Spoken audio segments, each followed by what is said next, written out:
Duncan is an old-school, basic-type player. Not a lot of emotions, but he's effective on both ends of the floor. He's only the second player in NBA history to be named to both the All-NBA and All-Defensive Team in each of his first 5 seasons. Teammate David Robinson was the other. 30 seconds in. Tony Parker off the pick. Tim Duncan ties it up before Eddie Griffin can get there. Now, so the Spurs look for the first lead of the game. Nice pass. Good ball movement. And the Spurs go up 5-2. Steven Jackson. How about Tim Duncan's assist? Eddie Griffin, second-year man out of Seton Hall. Good dribble penetration. Good pass. Beautiful pass for Tim Duncan. Yeah. That's automatic over Eddie Griffin. Because Eddie Griffin has got to block there. Yeah, if the Spurs can get the ball inside, then a lot of good things happen. Tim gets it in position where he can just whack it right down, and then Parker was the one, and then sometimes the officials just don't see it. I know players wonder how, but Tim creating space with a shoulder into Yao. Well, he really got away with one there, but he and then watch the ball movement. There, Robinson, and they had to come out on Jackson. There you have Duncan, nice little baby hook there in the post, but you just can't beat that type of ball movement. Actually getting the ball inside, not settling for the outside shot like that. And Griffin battling, blocked by Tim Duncan, and Yao with a loose ball foul. Position to do it. No, he sure didn't. Tim comes over and gets the block. You see Yao coming in right there. They said he came in over the back on that play. Try to figure out a way to get something going. And so far, the Spurs have done a good job keeping the Rockets on their heels.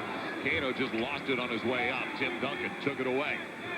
So they have not taken care of the sub-500 teams. They're only 13-12 against teams below the break-even point this year.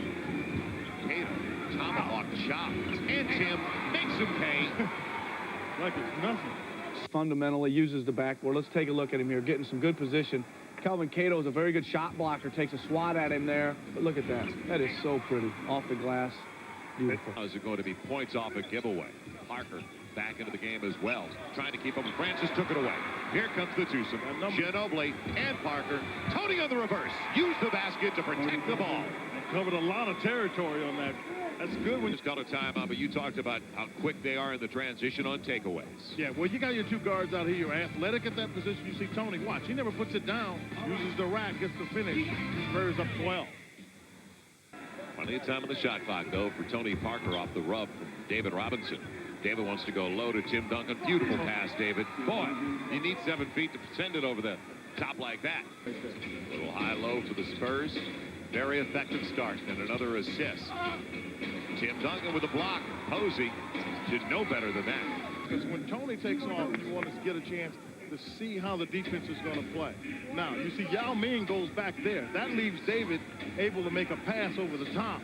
Because even as he closes, Tim has it more efficient in the half-court sets. Now Tim Duncan trying to get Yao away from the basket to go around him. Yao fundamentally doing a good job. Beautiful pass. Duncan to Robinson as David floated the baseline. And after he made the dunk, you got to be able to work with your teammate. Here, Tim does a nice job, but Yao does a pretty good job moving with him. You can see 7-6 moving, but on the other side, good lead pass. By the time Eddie Griffin looks up, the ball is in his face. They've made it hard for the Rockets to get any kind of looks where they can get close to the basket. Tim Duncan wants to go up against Griffin. Lays it off for David because Yao came over. Hey, Tim Duncan and David are playing. Effective on the offensive end for the Spurs has been Tim Duncan right there. Yao comes, you see David's free. Yao tries to block it with that left hand and becomes kind of meekly. By the time he gets there, that's too much power from David going to the rack. For the Houston Rockets has been the double trouble of the big guys. Duncan to Robinson, Duncan to Robinson, and Robinson is dunking on him. That's exactly right. We talk about Tim Duncan. Fundamentally, there he is showing how good a great passer he is. That's unbelievable for a 7-foot guy to be able to. He got fouled. Well, how many big guys? First of all, Tim gets a pass that's 100 miles recently. Tim gets both free throws. But had been able to throw it with his force, he'd have thrown it right over the line, and Griffin made it go down. Shot clock down, Duncan up. Spurs get it again. Reserves expanded the lead. Will they call a foul?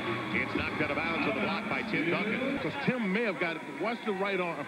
Does he push him away? Yeah, that's one of the reasons why they didn't call. That's why Tim loses his balance, because the loose arm, you'll see, he gets the block, and then he gets pushed away. Foul. You got to go back to the first half. That's as close as the Rockets have been since the first half. Oh, he's got that. Duncan over Taylor all day and twice on Sunday. Yeah, Taylor can't guard him there. Oh, this is Too good a look for Glenn Rice. And almost a brand new ball game. Rice hits that. It's anybody's. Francis denied by Tim Duncan, and that'll do it. Tim Duncan with a clean block. If you're looking at an 8-point game as it is, Francis goes to the basket hard. He kind of jumps backwards and loses the balance on one foot. I don't know if it's because Tony's behind him. You know, and what Greg Popovich said yesterday was important in this regard. Hey. It's a sensational weekend. Spurs win it.